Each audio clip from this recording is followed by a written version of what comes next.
when I was a little boy, 2 years old. My brother used to throw cats in the stream, and I'd go and pick them out and rescue them.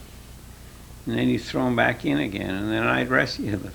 So you were a cat lover back then, huh?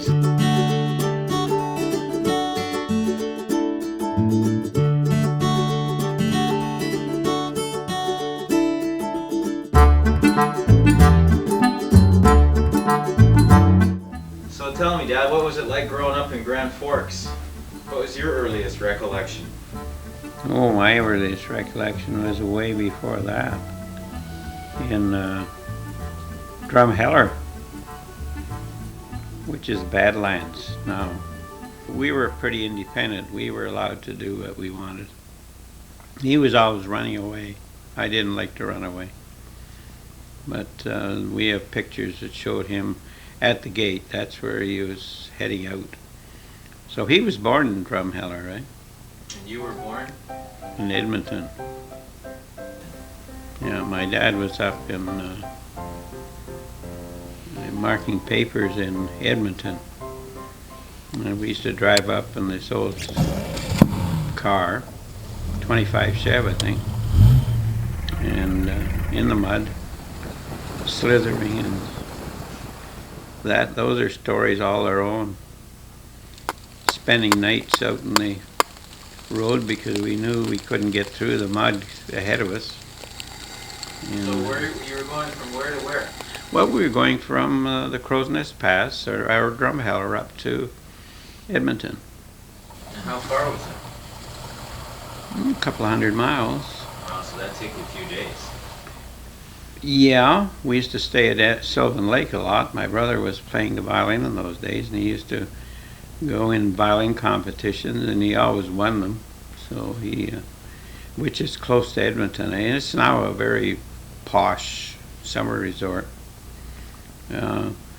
But the traveling by car was terrible, because if it rained at all, you were in trouble on those roads. But we lived all around there. We went to Tabor. We had relatives there, and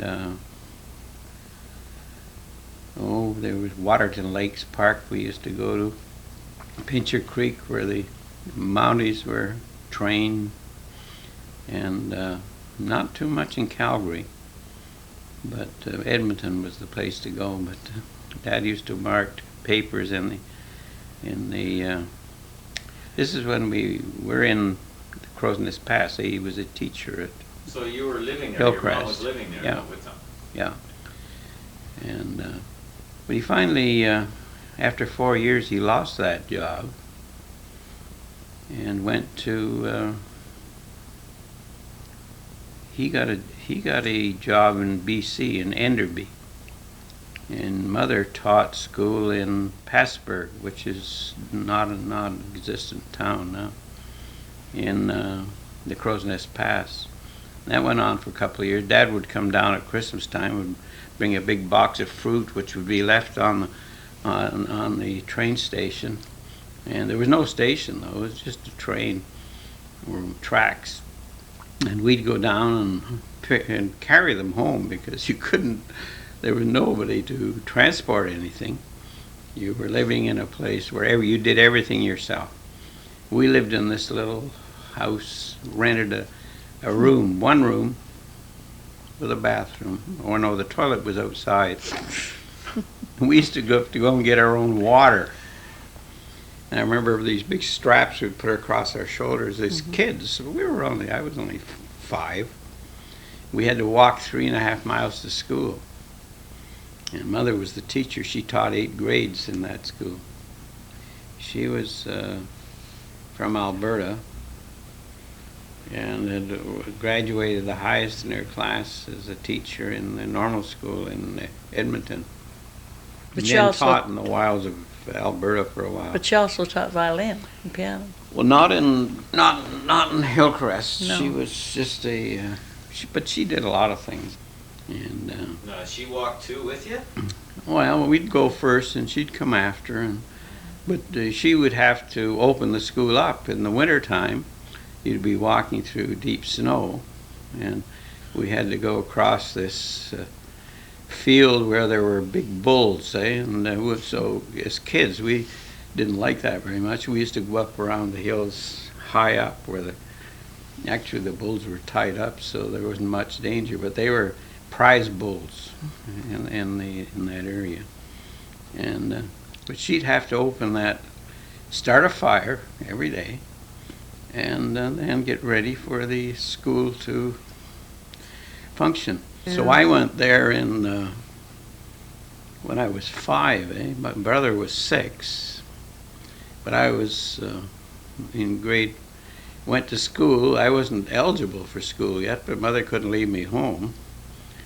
So, but I knew more than the kids anyway. I could read when I was 4. And I used to run up and down the aisles telling the other kids what to do. So, but it was fun. She put on great concerts at Christmas time with Coleman lamps in this one-room school. I remember having to go a couple of hours early to get some heat in the building so that people could come in, the parents. And they all came from miles around, to these things. But they always went to her concerts. Community spirit. And Dad came home then, you see. He'd be home. So he was working in Enderby.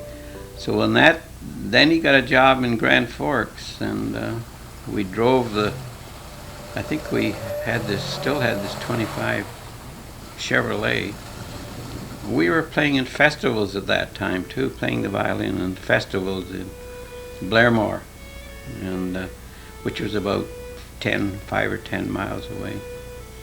And we'd have to drive through the Frank Slide rocks to get to Blairmore from Passburg. And the Frank Slide is a very famous slide. Half a mountain fell down over the road. There was one person, a few people killed. There was one baby that was sitting on top of a great big rock, alive, after the slide. And that baby became quite famous, of course. Anyway, we'd go to these festivals, and we learned to... Jord always won. He always won. I never won. But I always came second.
I started playing the violin when I was 5, and my brother, when he started the same year, I think, when he was 6, but he had a better violin. I had a quarter-size violin. We had a traveling violin teacher. He was German. He came from Pincher Creek, which was and he used to travel around through all the valley there and teach kids. So he came to us once a week, and we played.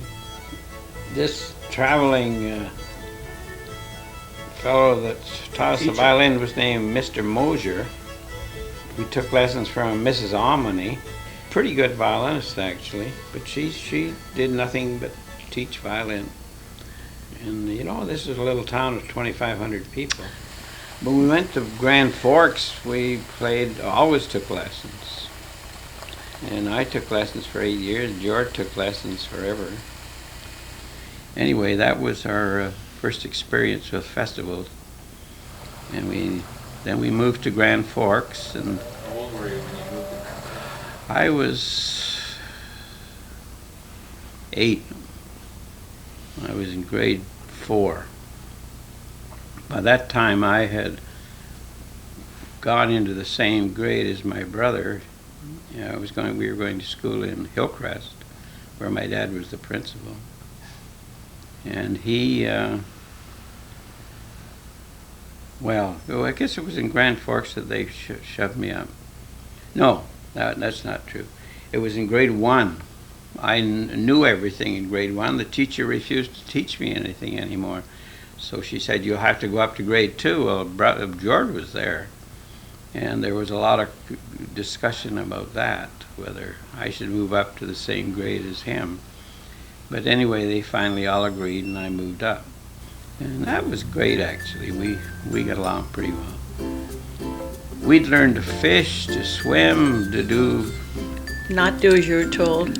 to go on hikes for 5 miles out in the woods with bears and all sorts of things in those days. And without Mother, of course. One time came home late, and she met us on the way back with a big school strap, great big one. And we thought we were really going to get it, because we got lost in the woods.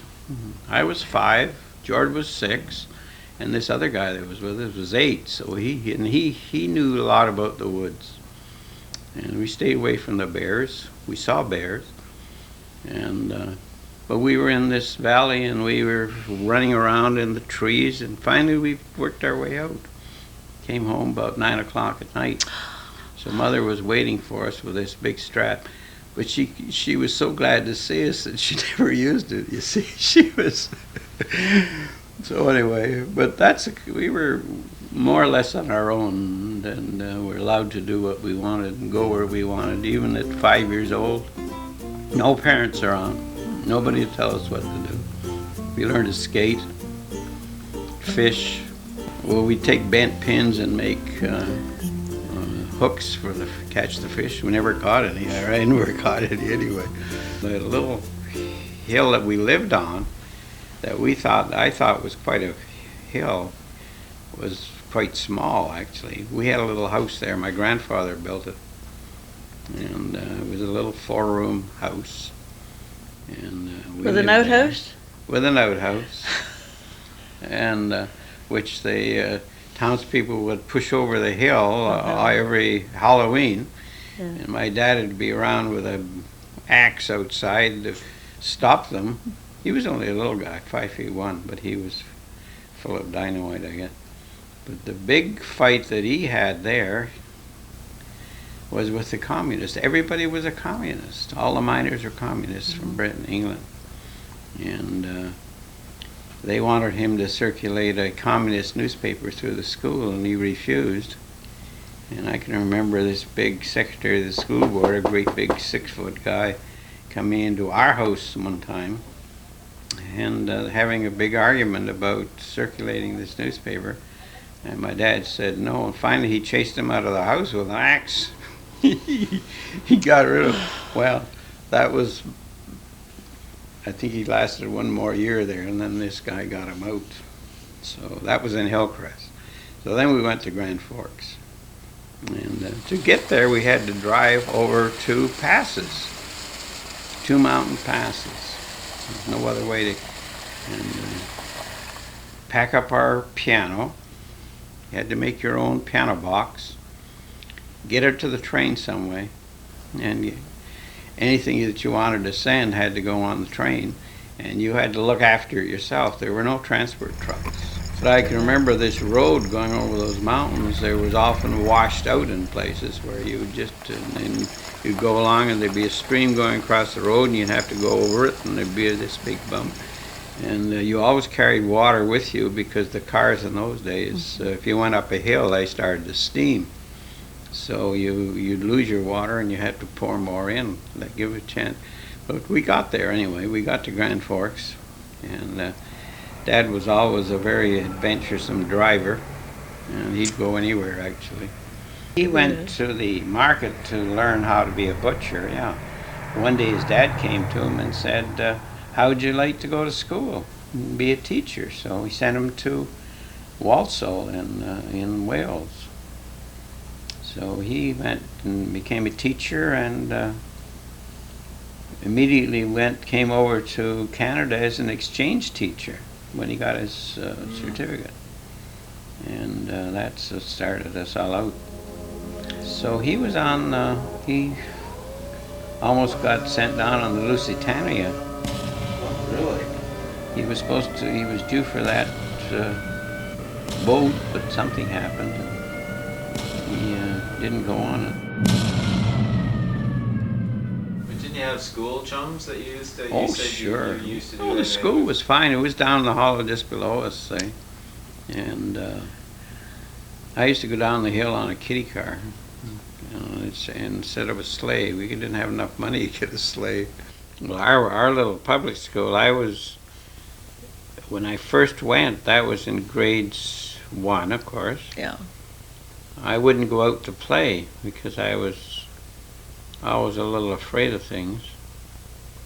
And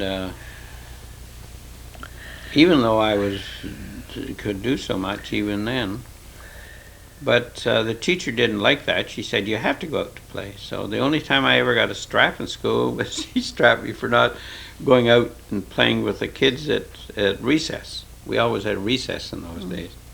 That strapping was one of the best things that ever happened to me. The other good thing that happened was that they wanted me to switch from left-handed to right-handed to right. And my father, who was the principal of the school, stopped that because he thought it would interfere with my writing. So I was allowed to write left-handed all the way through. But other kids were switched, but not me. My mother was always the organist of the church in every city she went to. And she played in a Mormon church in Alberta, southern Alberta, for a while.